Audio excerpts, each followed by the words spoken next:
siang Bapak Ibu. Yang terhormat Ibu Kepala Sekolah, Ibu Sri Yuliati, yang saya hormati Bapak Ibu guru sekalian. Terima kasih atas waktunya pada siang hari ini. Kita akan bersama-sama berkumpul untuk melaksanakan agenda rutin kita, komunitas belajar. Puji syukur pada siang hari ini kita dapat berkumpul dalam keadaan sehat meski belum semua berkumpul.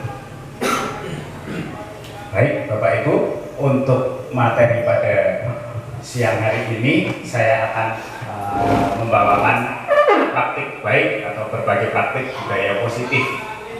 Di sini ada dua agenda bersama. Saya memang kebetulan mendapatkan tugas guru penggerak. Di sini ada berbagai praktik budaya positif. Tetapi yang kedua, dengan tugas ini kita bisa memanfaatkan kesempatan ini untuk mengisi komunitas belajar untuk berkegiatan. J. Berikutnya apa? Topik yang akan kita bahas pada siang hari ini, yang pertama adalah perubahan paradigma belajar, yang kedua adalah disiplin positif, ketiga motivasi perilaku manusia, keempat kebutuhan dasar manusia, posisi kontrol, keyakinan kelas, dan segitiga restitusi.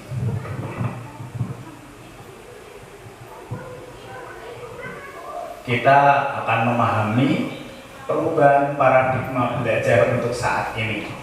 Perubahan paradigma pembelajaran ini merupakan pergeseran antara stimulus respon menjadi teori kontrol. Kalau kita gaya mengajar, gaya pembelajaran zaman dulu masih menggunakan stimulus respon. Kalau sekarang kita rubah paradigma itu menjadi menggunakan teori kontrol. Pembelajaran ini dirancang berdasarkan prinsip pembelajaran yang berpihak pada murid dan berdiferensiasi, sehingga setiap murid akan belajar sesuai dengan kebutuhan dari tahap perkembangan untuk menjadi manusia yang bisa perkembangannya meraih keselamatan dan kebahagiaan yang setinggi-tingginya di masa depan nanti. Inilah tabel stimulus respon dan teori kontrol, Bapak Ibu. Ada 6 poin di sini. Dalam stimulus respon, yang pertama kita mencoba mengubah agar orang lain itu berpandangan sama dengan kita. Tetapi dalam teori kontrol, kita berusaha memahami pandangan orang lain tentang dunia. Jadi kalau zaman dulu ini untuk stimulus kontrol, terutama dalam kedisiplinan, kita harus seorang pimpinan, seorang guru harus menyamakan apa yang menjadi pandangan guru atau seorang pimpinan kepada karyawan, anak buahnya, maupun pada murid-murid kita, ya, kita sebagai guru. Tapi dengan teori kontrol, kita berusaha memahami pandangan orang lain, ya Bapak Ibu. Jadi kita dapat mendengarkan apa yang menjadi pendapat, pandangan orang lain yang akan kita sesuaikan dengan gaya kita dalam memberikan timbal balik atas pandangan tersebut. Yang kedua adalah perilaku buruk dilihat sebagai suatu kesalahan. Jika kita zaman dulu kita melihat perilaku buruk murid kita seperti ini, berarti dia melakukan kesalahan yang fatal. Tetapi di sini semua perilaku memiliki tujuan. Jadi mungkin anak itu berperilaku seperti itu dengan alasan yang seperti apa. Kita dapat memahami, kita dapat mengetahui karakter-karakter apa yang dibawa oleh siswa masing-masing. Yang ketiga adalah orang lain bisa mengontrol saya dalam stimulus respon. Dalam teori kontrol, hanya Anda yang bisa mengontrol diri Anda. Jadi dalam stimulus respon orang lain, kita dikontrol orang lain. Kalau dalam teori kontrol di sini bahwa diri sendirilah yang dapat mengatur diri kita sendiri. Mau seperti apa itu dengan penuh kesadaran.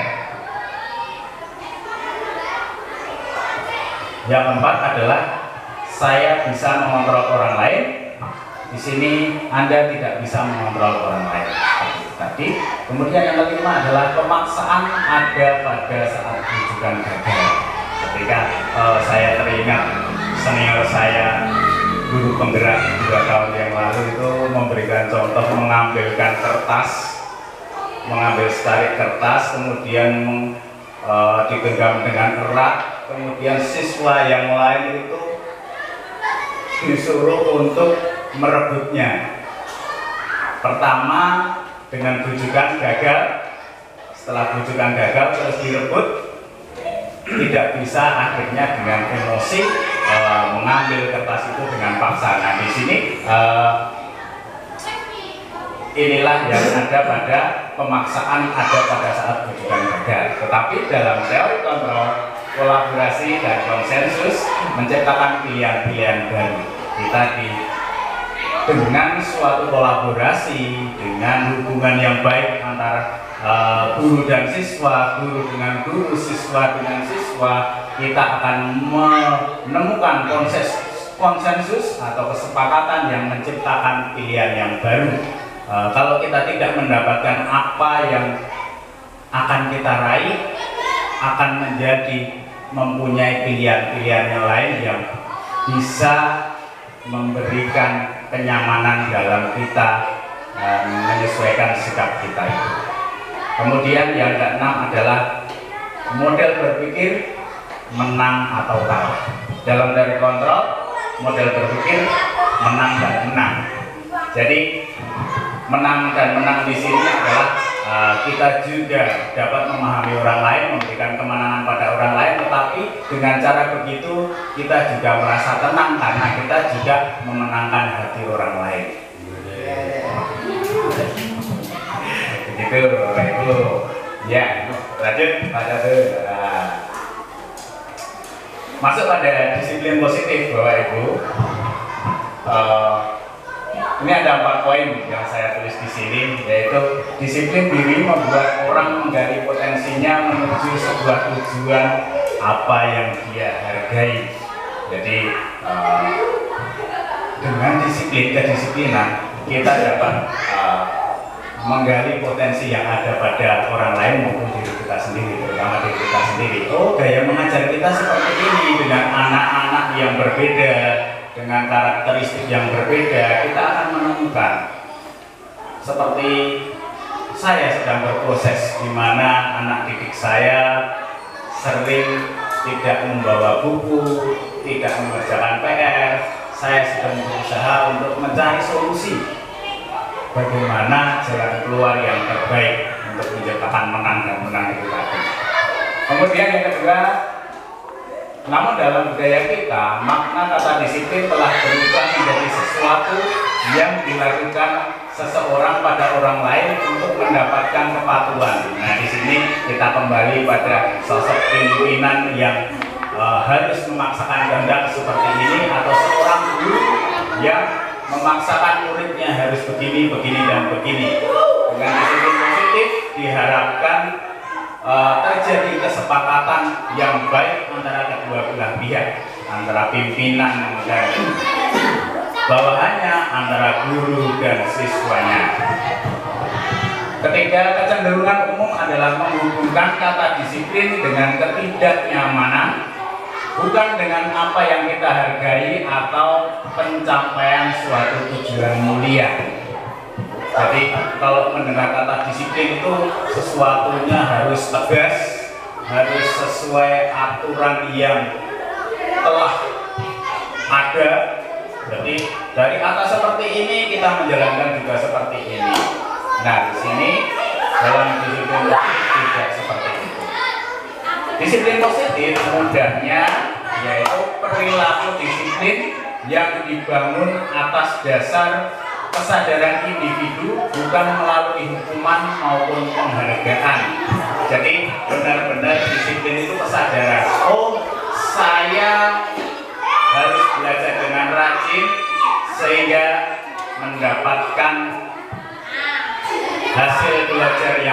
maksimal dengan kesadaran seperti itu. Bukan saya harus rajin belajar karena takut dihukum, atau saya rajin belajar karena di akhir semester ibu guru saya itu selalu memberikan hadiah tas yang baru pada saya.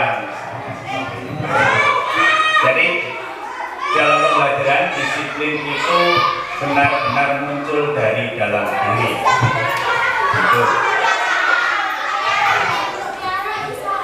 Motivasi perilaku manusia.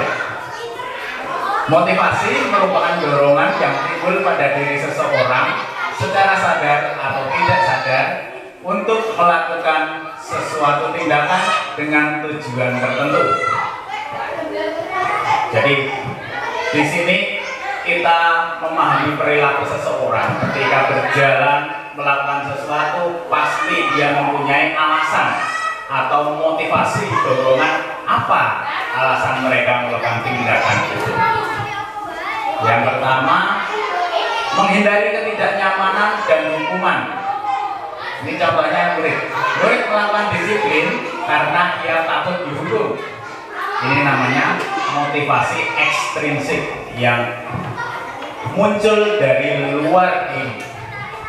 Yang kedua, disiplin mendapatkan imbalan atau penghargaan dari orang lain. Nah itu tadi seperti yang sudah saya jelaskan.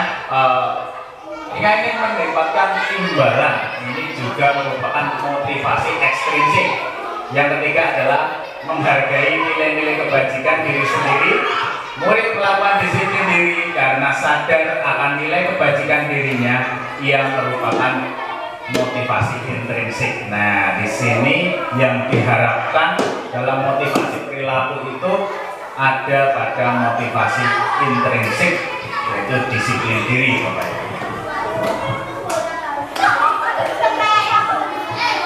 Kita masuk pada kebutuhan dasar manusia.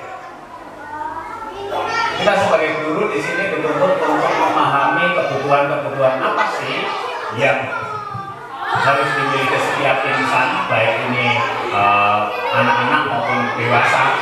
Yang pertama adalah kebutuhan bertahan hidup.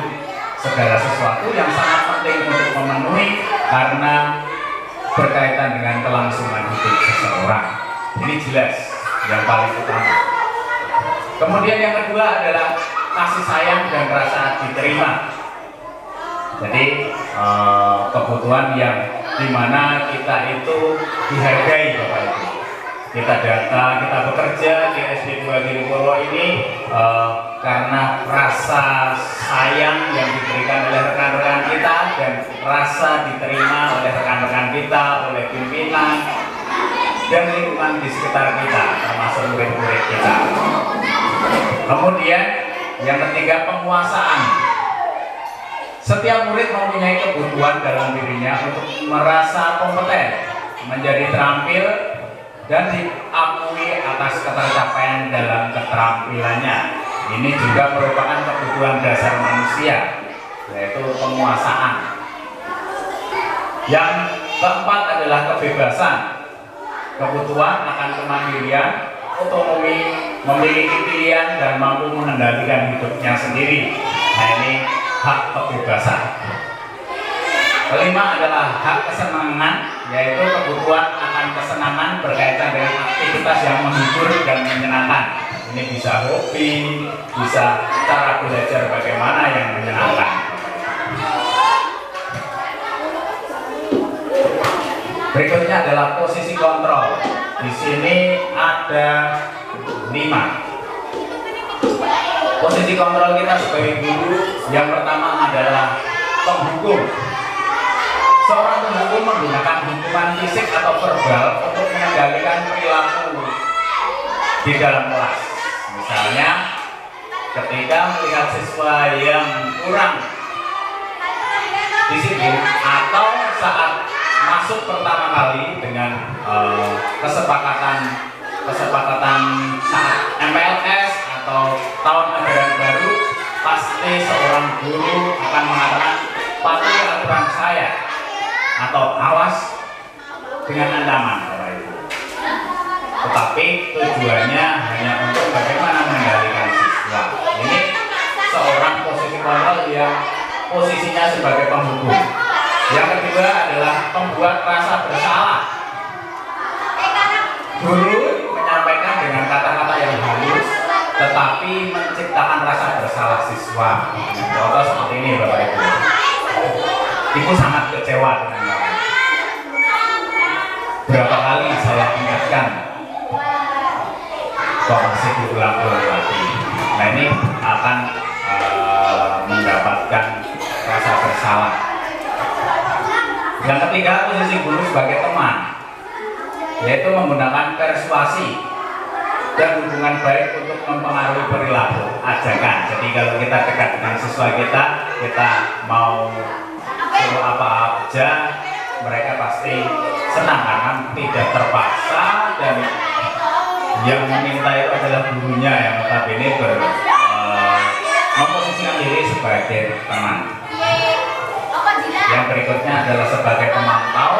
Guru dengan posisi ini cenderung melihat perilaku siswa dan menggunakan bukti-bukti tersebut untuk membuat keputusan tentang tindakan apa yang diambil. Ini sebagai pemantau, misalnya ada suatu perilaku siswa di dalam kelas yang tidak menyenangkan, tetapi guru tahu di situ. Misalnya dia mengganggu atau mengambil barang milik temannya, gurunya tahu, gurunya paham. Dia akan mencatat dulu apa yang menjadi kronologi awalnya. Nah, di situ posisi sebagai pemantau. Berikutnya, guru sebagai manajer.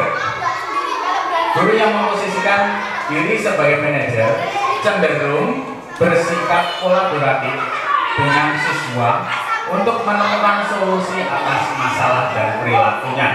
Jadi baik kamu hari ini tidak mengerjakan PR, sebenarnya alasannya apa? Mungkin ditanya dulu latar belakangnya, karena tidurnya terlalu malam, ataukah ada kesibukan yang lain, atau memang benar-benar anaknya lupa, atau memang sengaja tidak mengerjakan. Nah, di situ guru akan tahu di situ. Nah, dari situ guru akan menemukan solusi-solusi bagaimana cara untuk menyelesaikan masalah di situ. Nah, di situ guru bertindak sebagai manajer. Kalau kita disuruh milih nih Bapak Ibu, kita disuruh milih dari posisi apa ini? Jika sesuatu keadaan memungkinkan, manajer ya Bapak Ibu. Kita diharapkan bisa menjadi manajer, terutama manajer diri sendiri. Oke, lanjut. Keyakinan kelas. Nah, ini budaya positif yang beberapa tahun ini kita lakukan, kita dengarkan, dan kita laksanakan di dalam kelas maupun di sekolah kita. Mengapa tidak peraturan saja? Mengapa harus keyakinan kelas? Nah, keyakinan kelas itu atau keyakinan sekolah yaitu kesepakatan yang dibuat bersama-sama antara guru dan siswa untuk menciptakan lingkungan belajar yang positif dan produktif di dalam kelas. Jadi kesepakatan itu timbul dari kedua belah pihak. Guru memberi penawaran seperti ini, siswa akan menyampaikan alasan-alasan, dan itu bisa diterima, bisa tidak. Itu merupakan kesepakatan, keyakinan kelas. Meskipun peraturan kelas tetap penting, keyakinan kelas memberikan manfaat lebih dalam menciptakan lingkungan belajar yang positif dan memotivasi siswa untuk berperilaku baik. Jadi bagaimana mengajak siswa itu untuk kritis, untuk menyampaikan pendapat mereka, tidak teacher center, tidak aturan-aturan itu ditetapkan oleh guru, tetapi mari kita ajak siswa untuk berkolaborasi menciptakan suasana kelas yang nyaman. Gitu.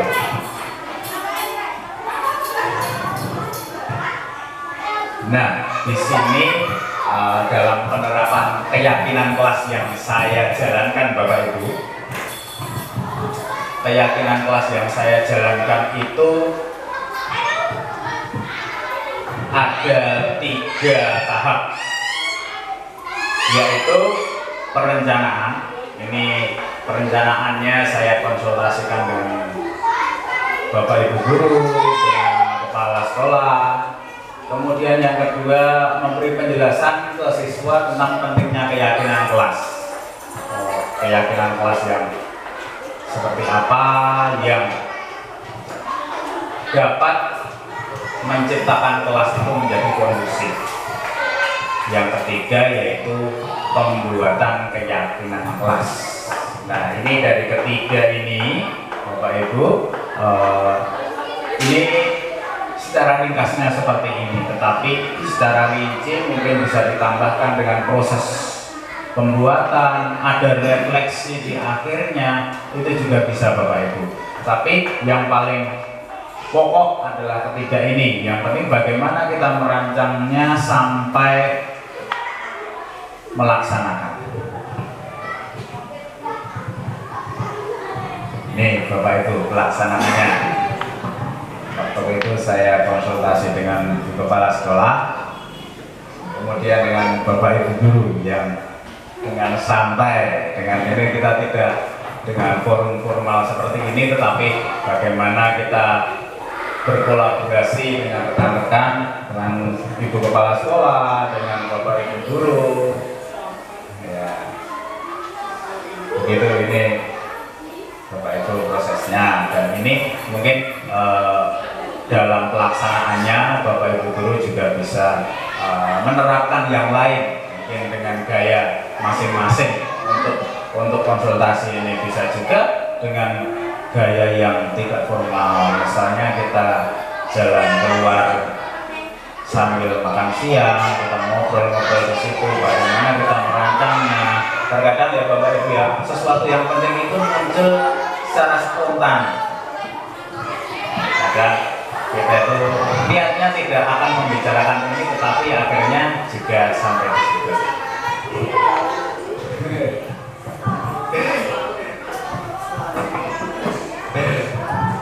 Kemudian pelaksanaannya, nah ini Bapak Ibu, ini saya memberikan pengertian kepada siswa. Waktu itu siswanya masih lengkap, belum ada agenda awal bulan Juli, itu masih komplit.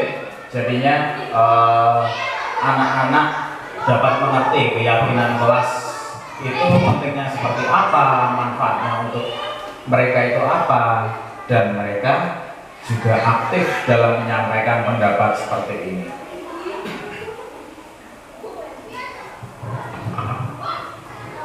Nah, ini dalam prosesnya Bapak Ibu. Jadi tadinya sebelum dari proses sosialisasi itu tadi akan dilanjutkan dari berikutnya itu dengan menuliskan kesepakatan kelas yang ada. Waktu itu belum dituliskan di sini Bapak Ibu, ini sudah proses jadinya memberikan tampilan yang menarik, tetapi proses penulisannya itu saya tulis di papan tulis, anak-anak sendiri yang tulis, mereka sendiri yang menyampaikan pendapat mereka, sehingga mendapatkan kesepakatan yang ada. Di situ ini jadinya anak-anak saya bagi menjadi beberapa kelompok, menuliskan, ada yang bagian nulis, ada yang bagian menghias, dan ada bagian yang mana dia membuat karya itu menjadi lebih menarik. Berikutnya, nah ini prosesnya. Ini ada 2 kelompok yang terlihat, ini campuran yang Bapak Ibu. Jadi dalam pembagian kelompok itu juga kita saling melihat keadaan siswa, bisa melihat mana mereka yang aktif, yang tampil, dan mana yang tidak. Jadinya cara berkumpulnya dicampur, yang bisa ngajari yang tidak bisa, yang tidak bisa atau belum bisa itu bisa belajar supaya menjadi bisa. Nah ini produksi nyata yang ada di sini, kesepakatan kelasnya ini, dan di sini saya juga menuliskan di sini judulnya, kalau di sini judulnya sanksi, tetapi ini anak-anak sendiri yang membuat istilahnya sanksi. Kalau lebih halusnya bahasanya konsekuensi. Konsekuensi yang ada, ini ada 8. Itu banyak. Jika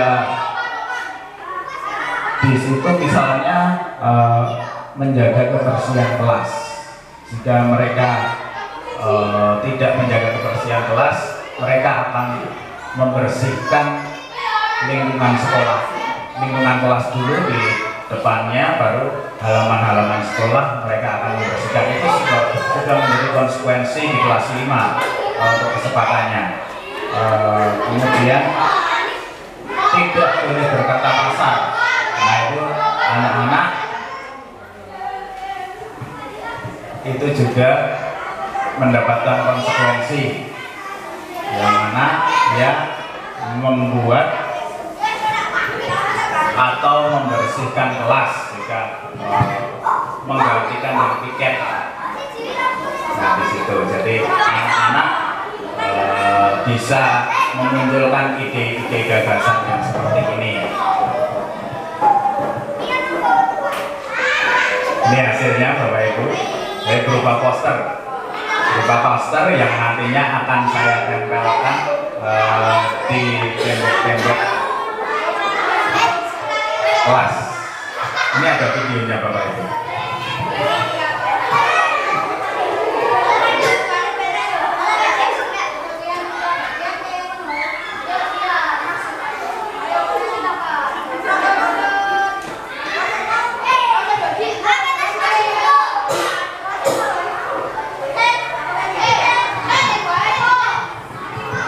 Prosesnya ini awalnya untuk menuliskan kesepakatan kelas dalam rupa hiasan.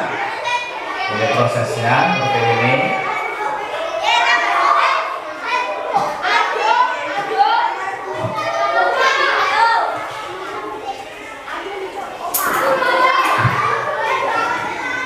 Dan ini ada 2 kelompok, ada beberapa anak yang bertugas ini menempelkan, ada yang tugasnya menulis.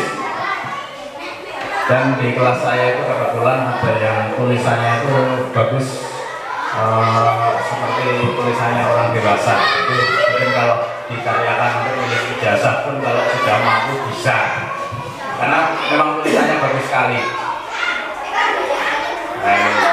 Keceriaan mereka kalau disuruh untuk membuat karya, mereka senang.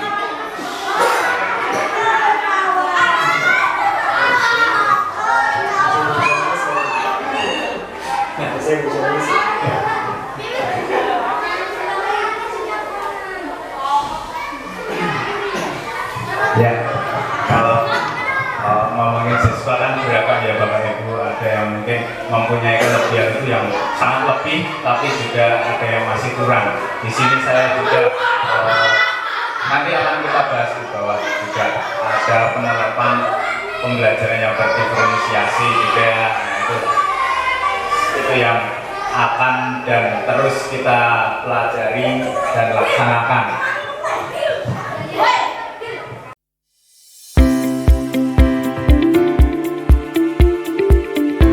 Tiga.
Baik Bapak Ibu, kita lanjutkan mengenai segitiga restitusi.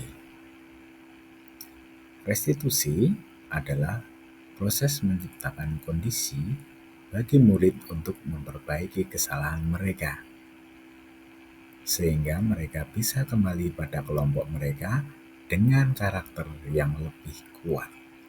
Jadi ini restitusi itu menciptakan kesadaran ya Bapak Ibu ya.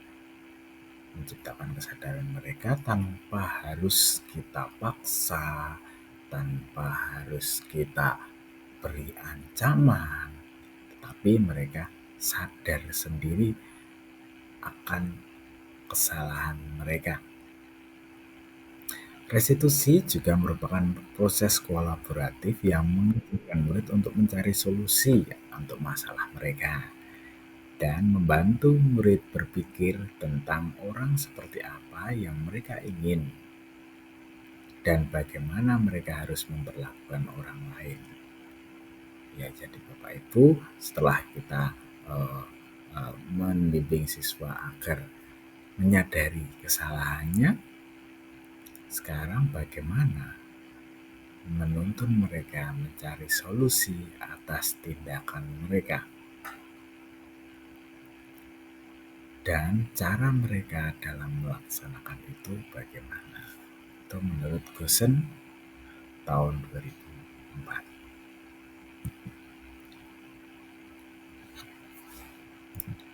Ciri-ciri restitusi itu sendiri, yang pertama, bukan untuk menebus kesalahan, namun untuk belajar dari kesalahan. Jadi, gampangannya Bapak Ibu, tidak hanya murid ketika melakukan kesalahan langsung meminta maaf. Goalnya bukan pada minta maafnya, tetapi bagaimana murid belajar dari kesalahan. Oh, saya salah, berarti besok saya tidak melakukannya lagi. Di situ poinnya Bapak Ibu. Kedua, memperbaiki hubungan. Dari poin itu, siswa bisa memperbaiki hubungan dengan temannya yang tadinya berselisih atau mempunyai masalah. Ketiga, tawaran bukan paksaan, jelas ya Bapak Ibu ya. Terus restitusi menuntun untuk melihat ke dalam diri, intinya merefleksikan diri bahwa dia salah, dia menyadari kesalahan mereka sendiri.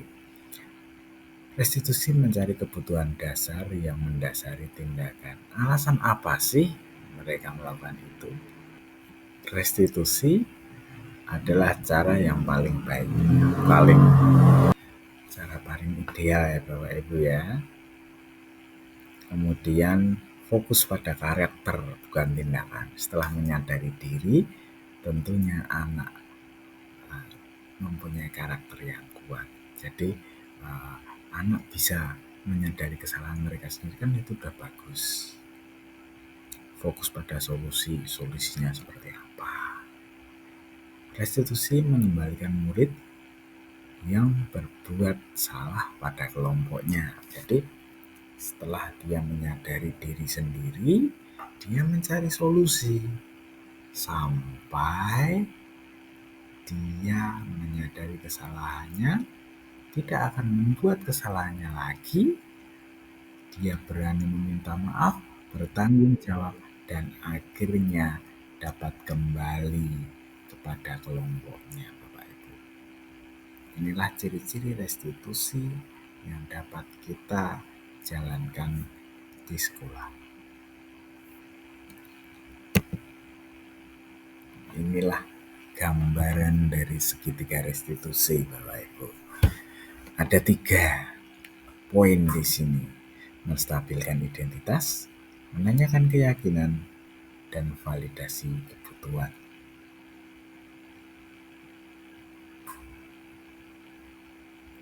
Yang pertama adalah menstabilkan identitas. Dengan kata kunci seperti ini Bapak Ibu. Setiap orang pasti pernah melakukan kesalahan ini, nak.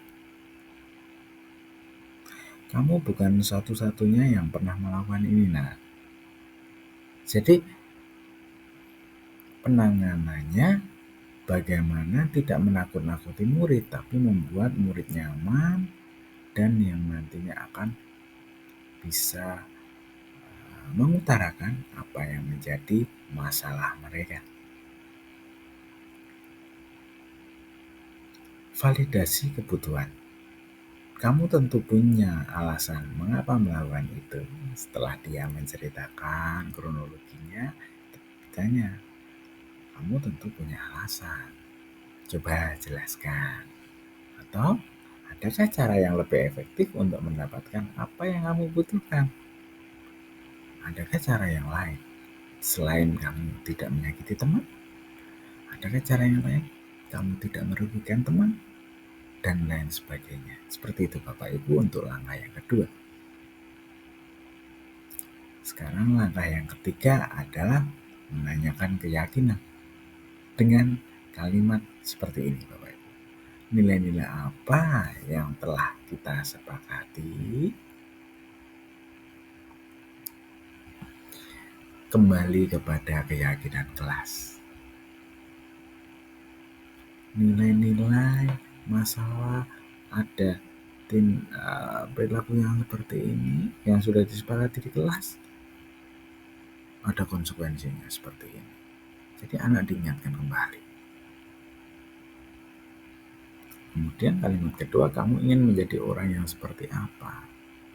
Nah, ini ditanya harapan mereka, keinginan mereka sebenarnya apa. Jadi di sini Bapak Ibu guru dapat menemukan solusi dari masalah yang dialami oleh siswa tersebut.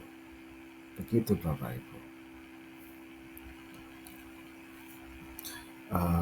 Pengalaman di kelas saya ada beberapa permasalahannya. Permasalahan yang sekarang sedang saya alami detik ini ya Bapak Ibu ya. Itu adalah siswa saya itu tidak pernah mengerjakan PR. Ya tidak semua. Ada 2-5 anak yang setiap hari itu pasti ada tidak mengerjakan PR, lupa bawa buku, tidak menjadwal. Nah itu yang menjadi PR bagi saya saat ini.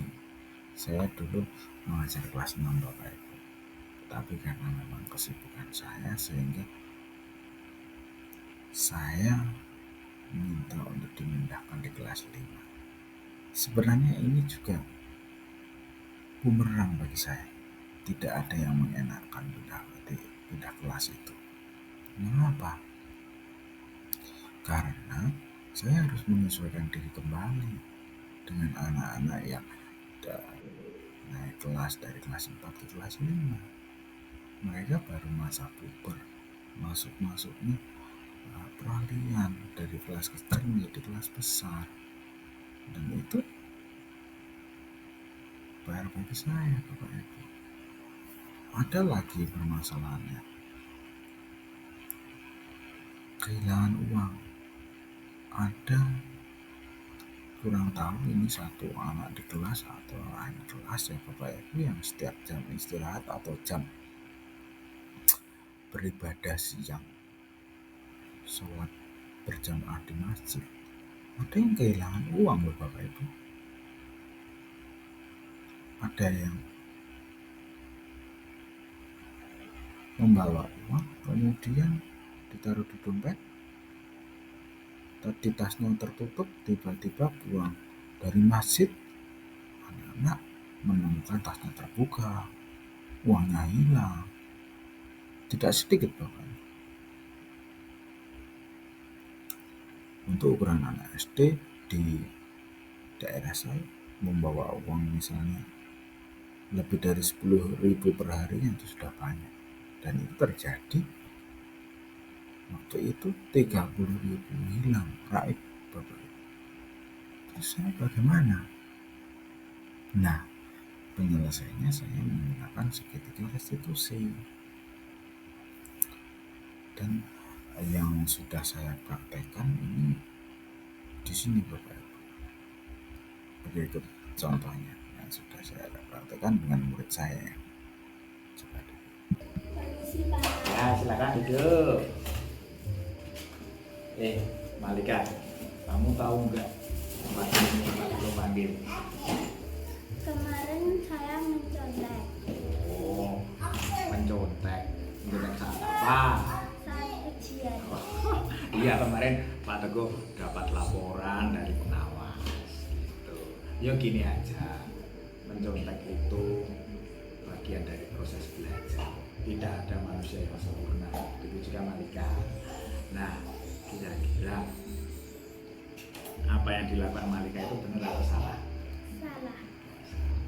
Mau diulangi tidak? Tidak. Oh tidak. Ya wes. Ceritanya gimana sih? Kamu kok bisa mencontek itu?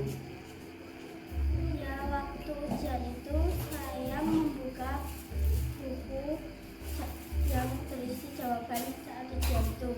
Buku itu saya taruh di meja laci. Oh iya, ya. Sebenarnya itu tidak masalah, tapi perbuatan itu jadikanlah menjadi proses belajar. Kira-kira mau diulangi lagi atau tidak? Tidak. Yang untuk kedepannya saya harap di kelas saya siapapun yang mengawasi ujian, baik Pak Teguh maupun Bapak Ibu guru yang lain, Malika tetap belajar dengan baik, mempersiapkan ujian. Gitu. Nah sekarang Malika, kalau Pak Teguh tanya apa yang perlu dipersiapkan untuk supaya Malika tidak nyontek lagi? Belajar lebih giat. Belajar lebih giat. Terus apa lagi? Terus yang gurunya suruh mempelajari itu dipelajari. Sudah. Baik. Terima kasih atas kejujuranmu, karena yang terpenting dari Pak Teguh bertanya pada Malika pagi ini itu adalah supaya Malika dapat menceritakan dan semua itu dengan jujur dan terbuka. Gitu. Ya, pesan Pak Teguh jangan diulangi ya. Oh iya, saya minta maaf ya Pak. Yes. Permisi Pak. Ya, silakan duduk. Nah, ini Malika, contoh yang sudah kamu saya tahu nggak praktekkan Bapak Ibu apa ini tentang Guru panggil? segitiga restitusi penerapannya Bapak Ibu. Ini hanya contoh kasus tertentu Saat ujian. dan Iya, kemarin beberapa Pak Teguh dapat waktu laporan ini saya dari menemukan pengawas. di kelas saya ada Ya gini beberapa aja, kasus dan mencontek ini saya itu sedang mencoba bagian dari menjajaki proses belajar. Tidak ada dan manusia yang mempraktekkan sempurna. segitiga Itu juga restitusi. Malika. Nah, Baik Bapak kira-kira Ibu, terima apa yang kasih dilakukan Malika itu benar atau salah? atas kesempatan yang telah diberikan kepada Mau saya, diulangi izin tidak? kepada saya untuk mengisi sebagai narasumber di komunitas belajar SD Ceritanya gimana sih? Purwo, Kamu sekolah kok bisa kita mencontek tercinta itu? ini. Ya, waktu ujian itu Semoga saya membuka harapannya kita dapat yang berisi jawaban saat ujian itu. menerapkan budaya positif ini di sekolah kita.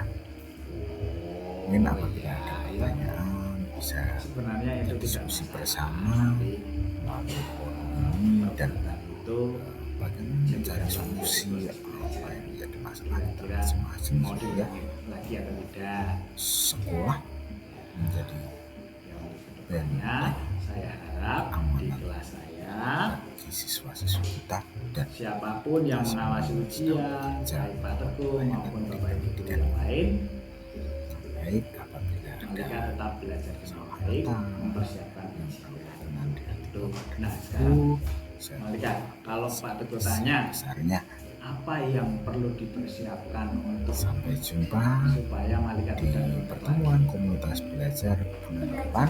Kita nantikan topik yang baru Terus apa lagi? yang akan membangun memajukan sekolah kita. Terima kasih, salam dan bahagia.